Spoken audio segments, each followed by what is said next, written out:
Well, basically, Brazil is very well positioned within Latin America with exports to the rest of the region, to Africa. There are a lot of important trade agreements with African countries. And Brazil is, of course, also part of the Mercosur trade union.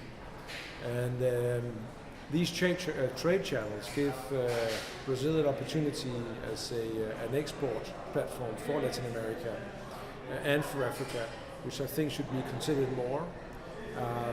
There are issues to be looked at, of course, that we hope will be straightened out in the next 4 years, like productivity, price level, inflation in Brazil. But I believe that these will be looked after by the government, and I think the macroeconomic factors will improve over the years so that Brazil can become an export platform. I think that in the future, geographical position is going to be of great importance.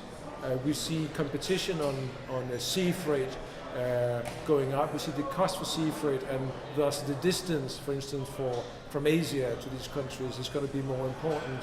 So I think that having a production platform in Brazil will be essential. Another thing that we see is that in China, for instance, the significance of the labor costs is now less important. It is now the production cost that is the important factor. So if Brazil invests more in logistics and infrastructure, which they are planning to do, Brazil will also improve its position even compared to China over the next 5 years.